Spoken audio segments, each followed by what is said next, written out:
Hello again, YouTube, and welcome back to All the Words She Wrote. My name is MS-Punker1, and last video we started our work really after the scare we got from the mannequin in the closet. We were trying to set up to our room and fix our room, and but we needed to wash our futon a bit. So while that was in the washing machine, we just decided to do some cleaning and other stuff also while we are at it. And then we tried to make some dinner, but Hijiri didn't have much to work with there, so but I maybe managed to do it anyway. Breakfast here now is another matter, so how will that go?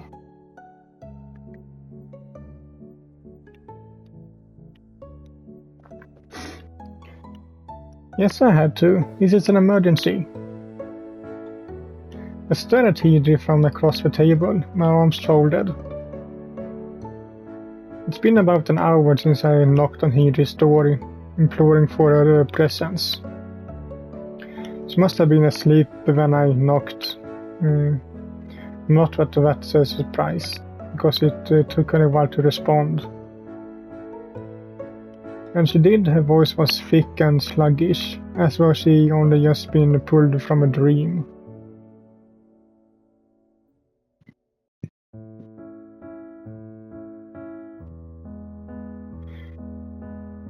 I told Hijiri about the chronic food storage, but she didn't seem to understand the severity of it. I think she must be used to it.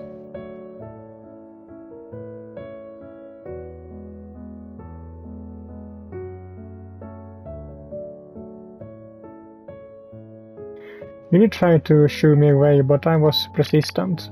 I refused to let Hijiri push me around. Mightn't matter to you, but it does to me. I can't cook for you, Hijiri, if I don't have anything to cook with. Need to wake up and show me where the nearest supermarket is.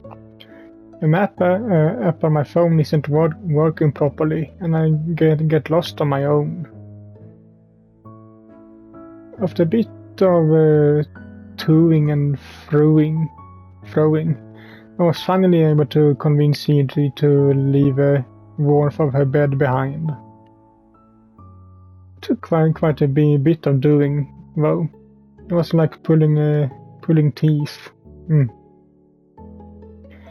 Eventually, however, Hijiri reassured me she come downstairs to the living room so we could discuss our plan of action.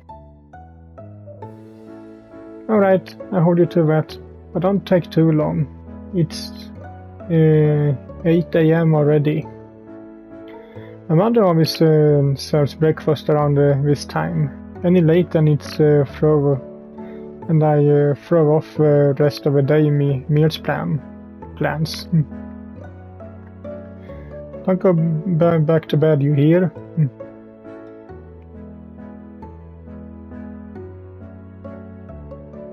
You promise? She is already in bed, isn't she? Hijiri assured me after a long pause, but I think she must have been crossing her fingers when she said that. I went downstairs to the living room, and there I waited for her, all obedient like.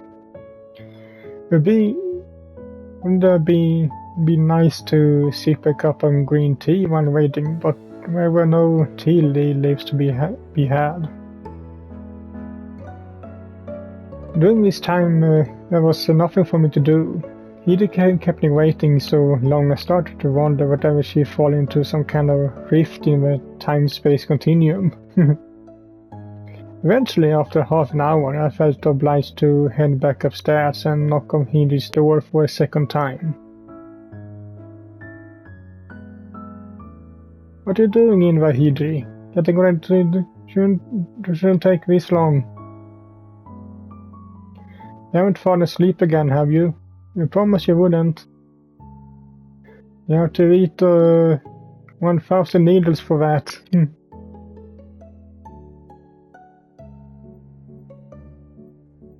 A groggy-voiced Hijiri replied after a long pause.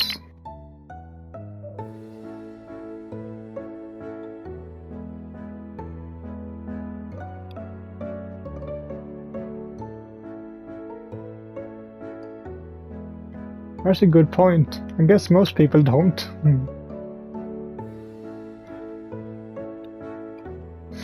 Hijiri shooed me away again, back to the living room. I resumed my position at the table, waiting and waiting and waiting, until she finally saw fit make an appearance, in all her glory.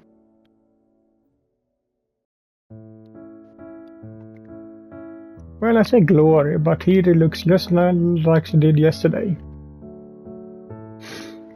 She's wearing the same crumpled tracksuit again, and her brown hair has been tied back into two messy buns. Hijiri's under eyes look dark, most likely from a lack of sleep. And though her skin is darker than mine, I wouldn't describe it as healthy. She doesn't look pale exactly, and she's definitely not pasty. But there's an unhealthy kind of thing to Hijiri's face that suggests she hasn't been getting enough sunlight. If she was a flower, she'd be dropping her anemic leaves half chomped by the caterpillars.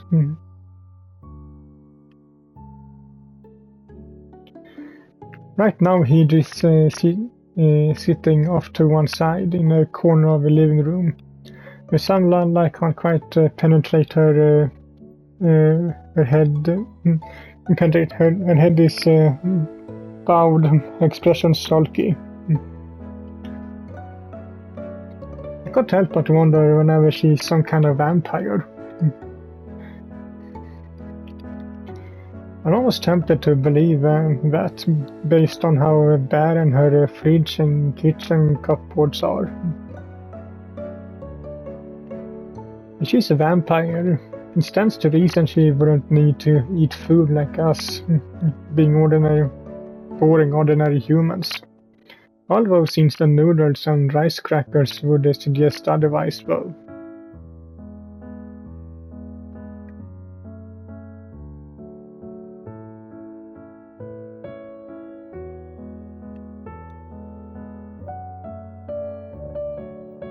I already told you what the problem is, at length, when I was knocking on your bedroom door. We're all out of food.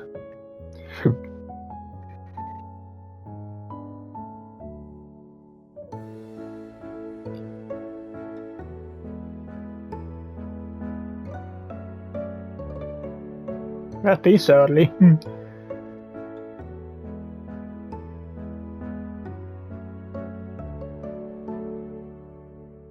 Oh, it was only 8 AM when I woke you. I didn't realize it was Mayu who said it.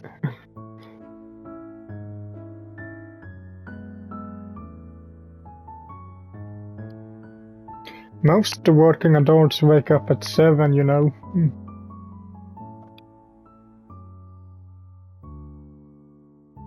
Agreed. I guess I kind of agree with you there.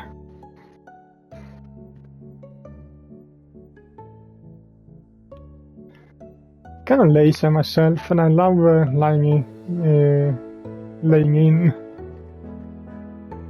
There's nothing alluring about a nice warm bed. I think my bed must be my number 2 waifu, right after Princess Luna, of course. I never liked walking and waking up at 7 a.m., but 8 a.m. doesn't seem too unreasonable. What time do you usually get up anyway?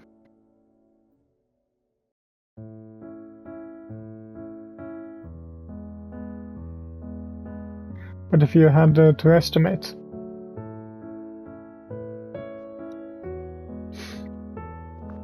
Midday?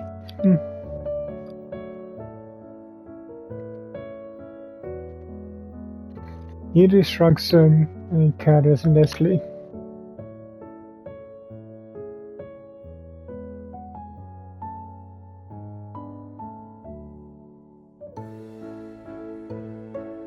Well, I was only kidding earlier, but now I'm really starting to suspect that something's aloof. Hijiri's not actually a vampire, is she? My mother doesn't let me hear the end of it if I wake up at 9, let alone the middle of the day. She scolds me for wasting my time.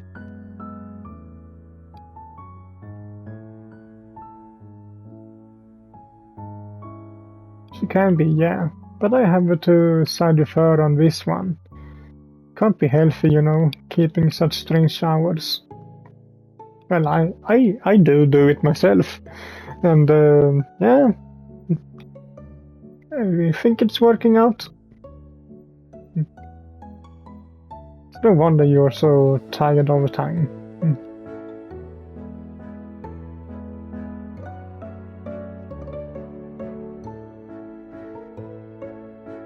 He discounts, the skinny arms folded across her equally skinny chest.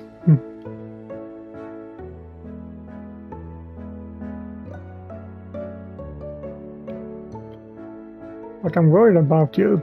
I don't know how you can get any work done at all if you don't have some kind of schedule.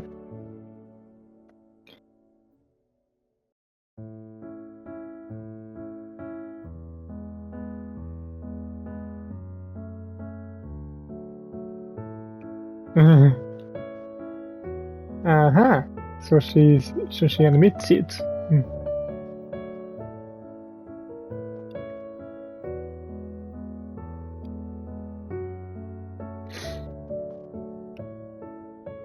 At a determined detriment to your health.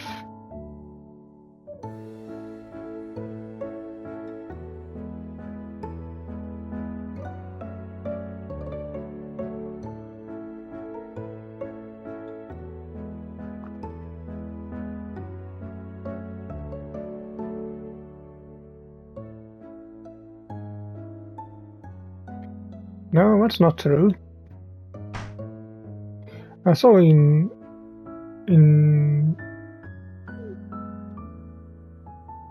Senston, I find myself slamming on my palms against the table of emphasis, for emphasis.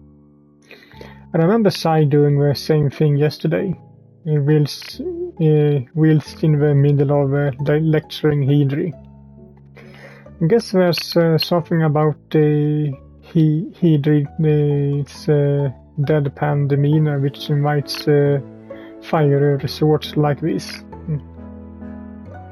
I almost feel obliged to compensate for our apparent lack of emotions, but maybe I'm overcompensating. Who can say?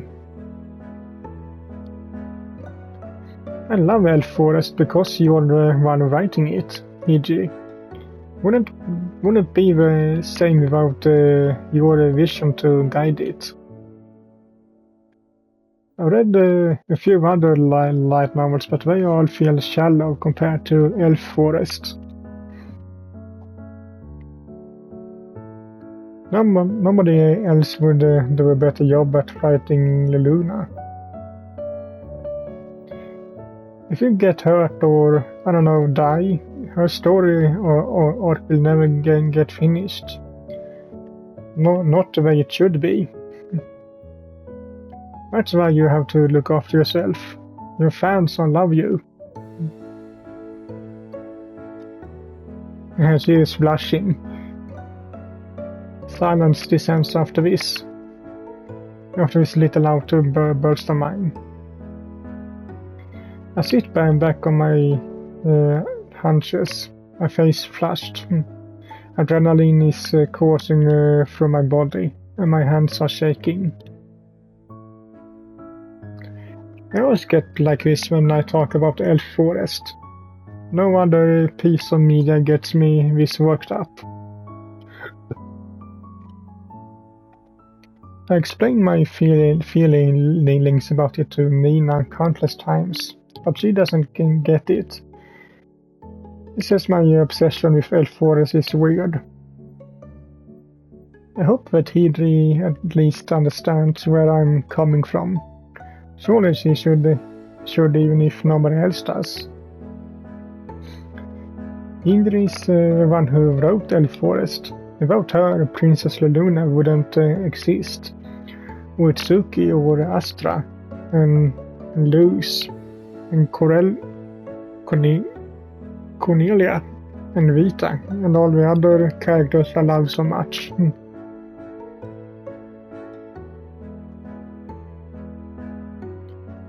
The silence continues uninterrupted, save for my ragged breathing. Hijiri looks at me askance, her lips pursed. Her face isn't quite expressionless, but I can't get a good read on it. What's going through her head?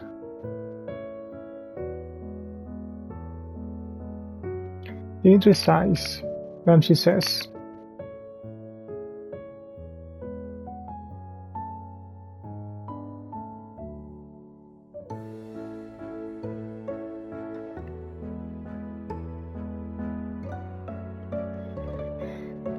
"Oh, right, I'm sorry."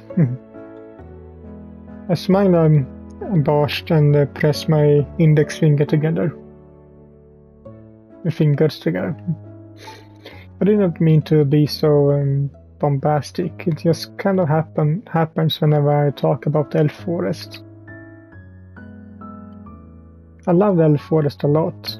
I want to see how it ends really badly, but only if that ending's written by you. Would it be the same if somebody else took over?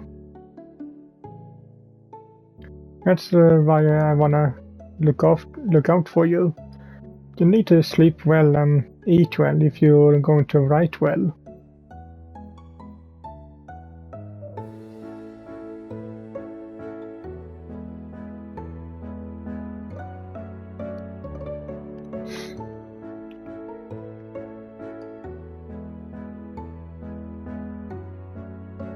I know that. I just...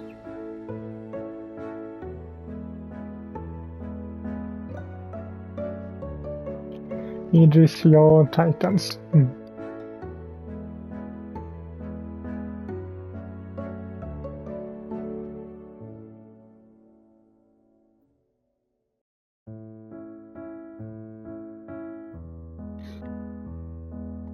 That's where you're wrong. I'm really concerned, both as your housekeeper and your number one fan. Don't fight with me on this, Hijiri. If anybody has the right to be worried about you, it's me.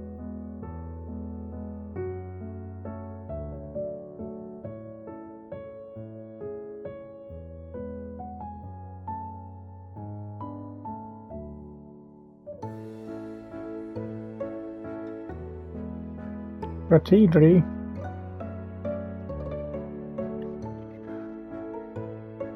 Hijiri looks away, crossly, her eyes narrowed. My concern must have gotten through to her, but not in the way that I'd like. She doesn't look remotely pleased about it. It's clear just to glance at her that she's pissed. This isn't how I wanted this talk to go. I wish I didn't keep annoying Hijiri. I'm trying to look out for her. Really, I am. But she's not making things easy for me. She's so covered in prickles, she reminds me of a hedgehog. Why is she trying so desperately to keep a distance from me? She isn't afraid of me, is she? I'm tempted to ask, but I know that would only inflame Hijiri's ire further. For the time being, I think I best let the subject drop. Alright, I won't nag you about your sleeping patterns, but you really should eat more. I've been in charge of making all the meals, breakfast, lunch and dinner. I take care of everything, so you don't need to worry. We can eat together if you like. Hijiri snorts as if to say, why would I want to eat with you? He stinks, but it's about what I expected. But I can always bring your meals up to your room if you prefer it. And knock on your door and leave them there. Just put the dirty dishes outside when you're done so I can wash them up. Does that sound alright?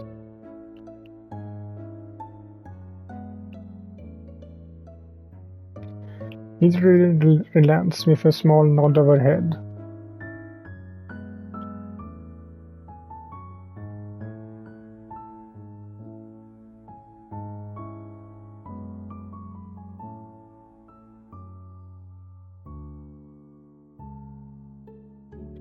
The toys with sleeves. I can see a little blush on her now. Am I seeing things, or is that a faint blush I can see stirring her cheeks?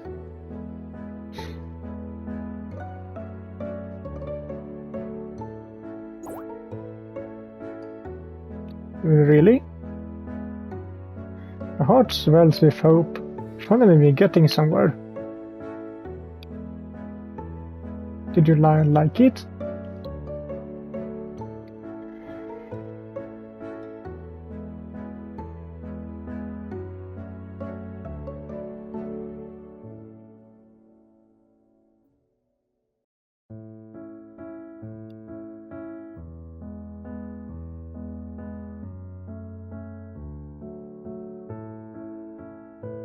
You don't think that, but you're not sure.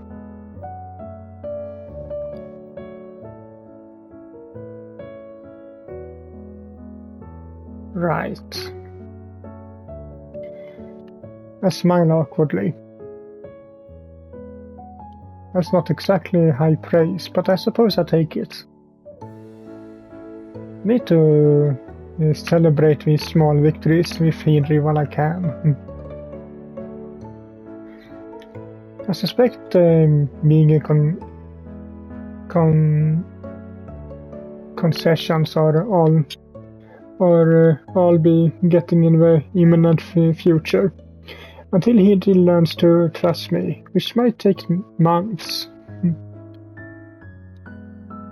Will I still be here in a few months, or will Hijiri have tired of me? I wouldn't be able to all surprised if she sent me packing back to Kawasaki. It'd be pretty sad if that came to pass. But no, I can't let myself dwell on such unfortunate possibilities.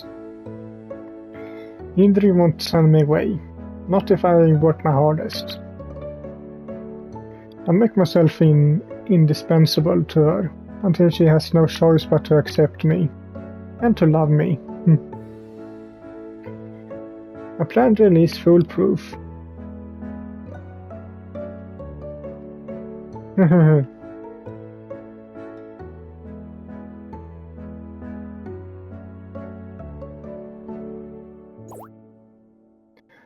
How can you tell?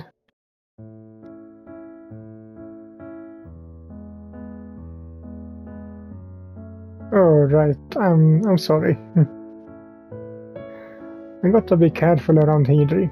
With such an expressionless girl, she sure is good at reading other people's emotions. So I handle the cooking like I said. But I can't cook without any ingredients. The kitchen's barren.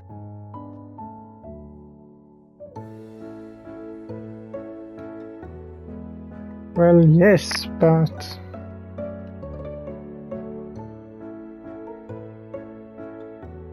There's a whole box of them, but...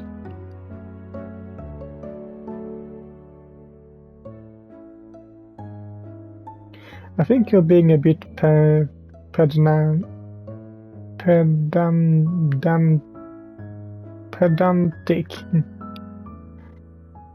Actually, I kind of agree with Hijiri here.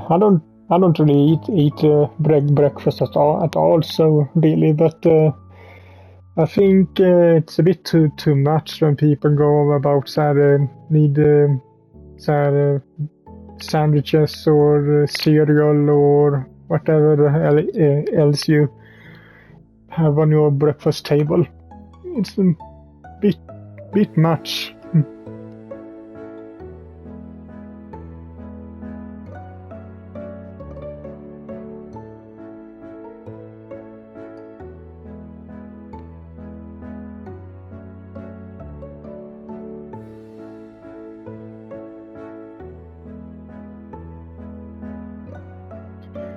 Alright, I give you that. A sigh. ATWSW is such a fun series. I never imagined its offer would be so joyless. Then again, I also thought up until very recently ATWSW was written by a man. You can't live on instant noodles and rice crackers alone. Though no matter what you might think, I want to get some proper food into you. Noodles and rice crackers are it's her. Okay.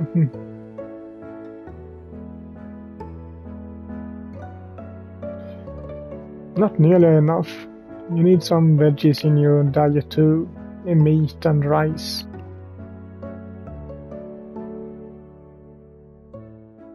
Hijiri grimaces.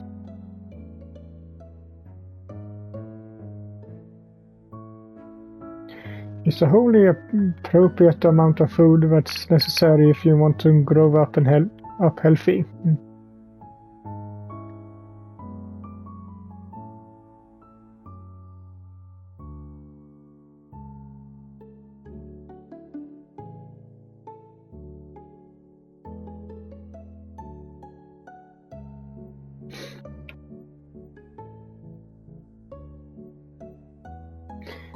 Maybe I want to retort, if you ate more healthy you wouldn't be so tiny.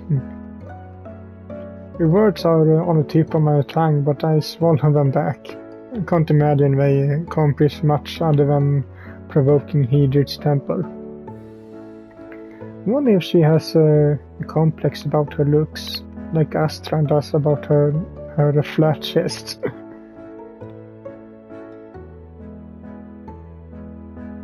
It might be short, but the food can replenish your stamina. Now, can you tell me where the nearest supermarket is? We need provisions, a whole load of them.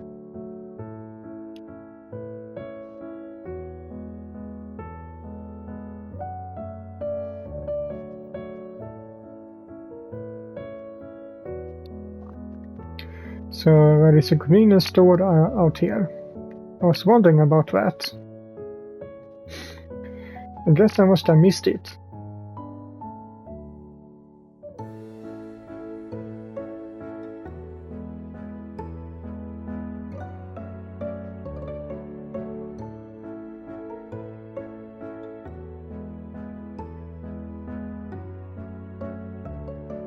Don't you ever go buy groceries yourself?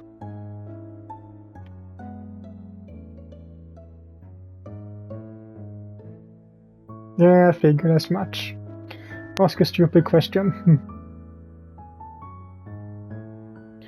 Guess I head on over to the family mart then. How far away is it?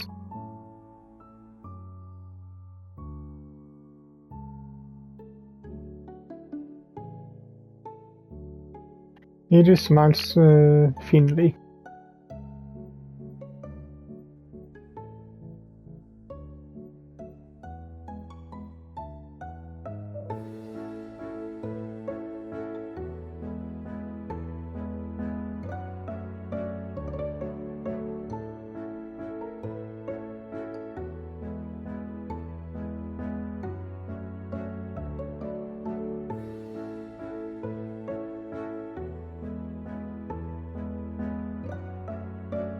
I could have figured that out myself without subjecting myself to what little this village has in the way of public transportation. This village is so small, I'm surprised any buses come by here at all. Then again, I suppose it does have that train station. Could the population be higher than I thought?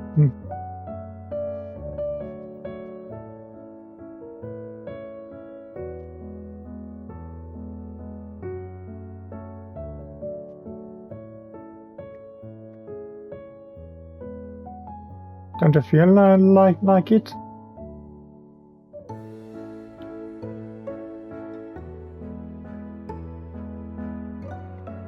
I wonder why you have a car at all if you never use it.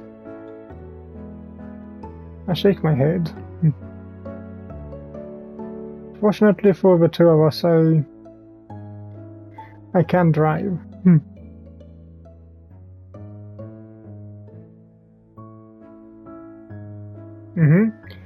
I got my license a couple of years back. I never really needed to use it. Public transport over in Kawasaki is pretty good, but I figured it might come in handy. Well, you ask anyway. Are you surprised?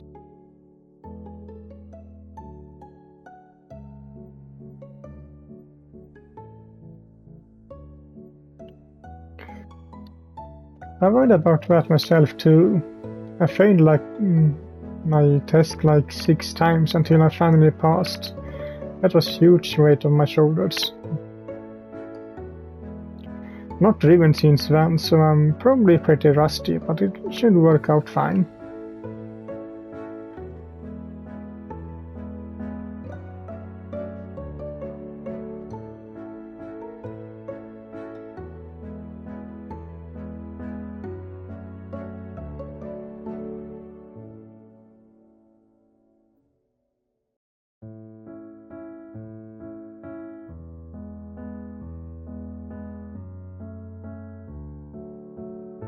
I'm sure I'll be fine. I have faith in me.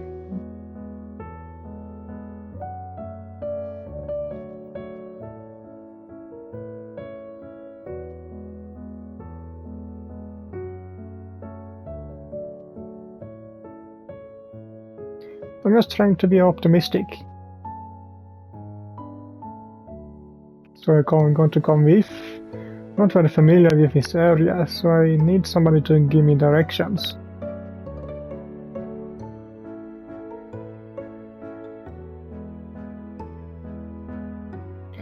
Don't know if I trust it. I don't want to be led around in circles or over the side of a cliff.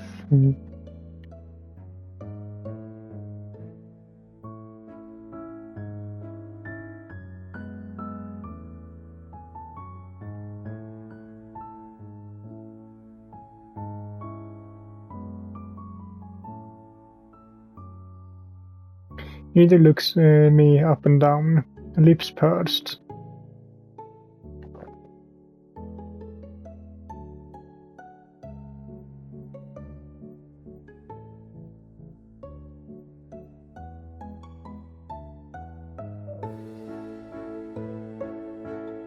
I think this is a classic case of a pot calling the kettle black, but I chose not to comment on it. Instead, I offer Hijiri a wide smile. Thanks, Hijiri. I'm sure we can get there in no time with your advice.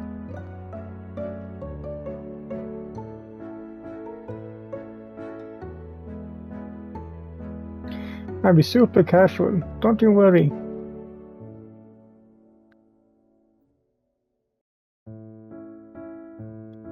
Hijiri clicks her tongue.